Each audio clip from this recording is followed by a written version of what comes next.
Pode ir, Steph. Bom, gente, muito boa tarde. Meu nome é Stephanie e com muito prazer eu venho apresentar o meu painel de 26.1 e eu estou pleiteando o primeiro cargo para gerente mercadológico e segundo cargo para gerente comercial. Para começar meu painel, eu queria começar falando de uma palavra. É uma palavra, mas ela é um sentimento. É um sentimento que me fez postergar muitos sonhos, desistir de diversos deles, e inclusive quase me fez deixar de estar aqui na frente de vocês, que é o medo. O medo, ele é uma palavra muito simples, mas ele pode significar muitas coisas, ele pode ser muito profundo. O medo, ele vai desde o medo de altura, o medo de barata, o medo de errar. O medo de errar, ele é muito amplo, e eu poderia falar sobre várias coisas. Mas para começar falando sobre esse assunto, eu queria falar que as pessoas têm que entender o poder do erro e como ele é rico. Mas para começar esse painel, eu queria começar fazendo uma pergunta para vocês. Vocês se acham melhores que o seu do passado? Por favor, levantem as mãos se vocês acham que vocês são. Como vocês viram, vocês realmente são.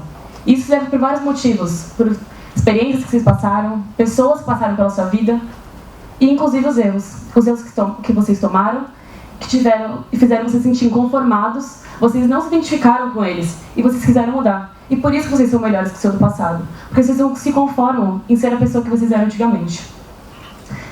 Só que os erros, diversas vezes, eles são vistos como uma forma de vergonha, de insegurança, reprovação, pressão social, que é o que está acontecendo aqui, ficar aqui na frente, ou até ansiedade, que foi o que eu estava 5 minutos atrás antes de subir aqui no palco.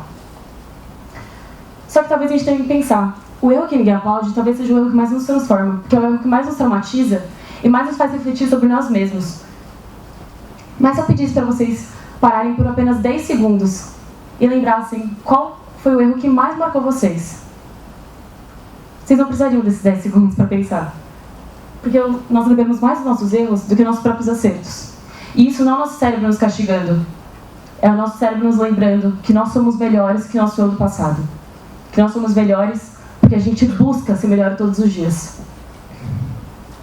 E para começar falando sobre isso, eu, muitas vezes, não sei lidar com meus próprios erros. E isso é completamente normal do ser humano. Só que quando a gente não sabe o que retirar deles e quais informações a gente retirar, a gente nos limita.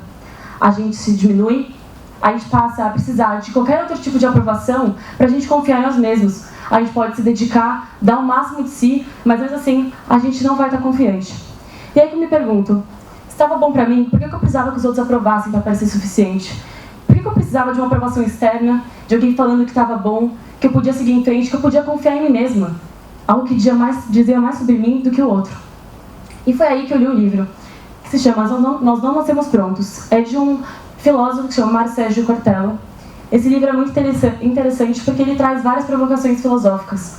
E um dos capítulos, ele fala sobre as pessoas nascerem cruas. As pessoas, elas são guiadas ao longo da vida por suas necessidades, vontades, interesses. E isso é o que traz o poder e o valor da individualidade. As pessoas, elas passam ao longo da vida vivendo diversas experiências, tendo visões de mundo completamente diferentes. Eu tenho uma visão diferente do que todo mundo daqui, e assim como vocês têm em relação a mim. E um exemplo que eu trago, por exemplo, é o Deco e o Lute, que são duas pessoas que ocuparam o mesmo cargo com pessoas com perfis completamente diferentes, mas que executaram com excelência. E vocês valorizam cada um deles por si só. E aí que eu venho perguntando, se cada pessoa tem uma visão de mundo, por que a gente busca tanto uma aprovação? Por que a gente busca tanto que o outro entenda o valor do que as coisas têm para nós? Talvez a pessoa nunca entenda. Então, por isso que eu entendi o conceito do estoicismo. O estoicismo, ele diz muito sobre as pessoas poderem controlar o seu eu, suas falas, seus pensamentos, e você não consegue controlar o outro. Você não consegue controlar o que o outro vai pensar, se ele vai gostar, se ele vai validar o que está fazendo. E aí que eu entendo que as pessoas não devem agir por aplausos, e sim por convicção, porque elas acreditam no que elas estão fazendo. E aí que eu pergunto, nós fazemos as coisas por nós ou pela expectativa dos outros? A gente faz porque a gente acha ser o certo, porque vai de acordo com nossos caráteres, ou porque a gente acha que dessa forma a gente vai atingir essas expectativas invisíveis. E não são expectativas dos outros, são expectativas nossas, porque os outros, eles apenas acreditam no seu potencial.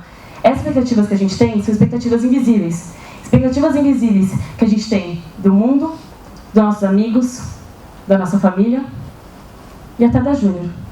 Expectativas invisíveis que você imaginou que eles têm sobre você. E aí, uma vez, eu escutei de um amigo uma frase que é apenas sincera, ela não é grosseira. Nós não somos tão importantes. Nós não somos protagonistas da vida de todo mundo. As pessoas não dormem e acordam pensando em você. Então, por que você se limita tanto em pensar o que o outro vai achar, e se eu errar, e se eu tentar de novo, se eu tentar uma coisa nova?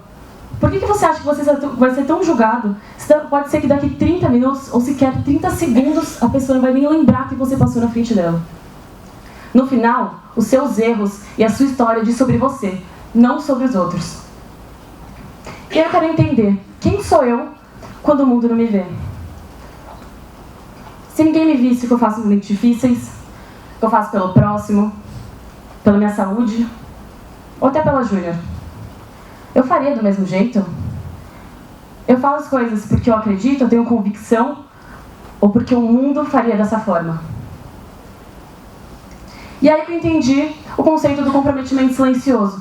Comprometimento com você mesmo, com a sua saúde, com o seu futuro, com a sua família, com seus amigos. Comprometimento que ninguém vê, que ninguém julga ou sequer valida.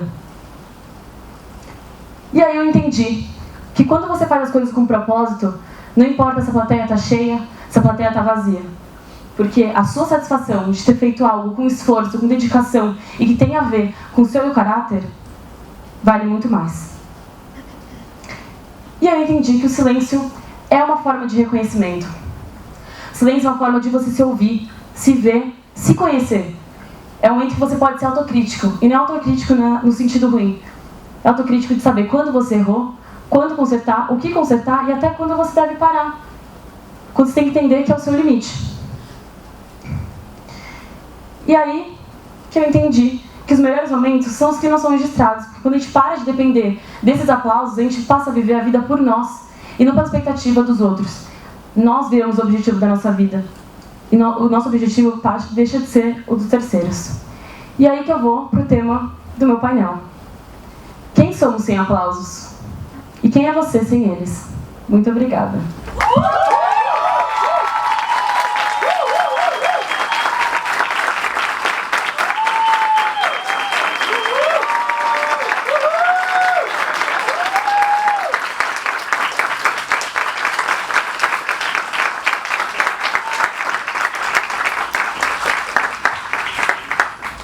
Bom, Stephanie, parabéns pelo seu painel.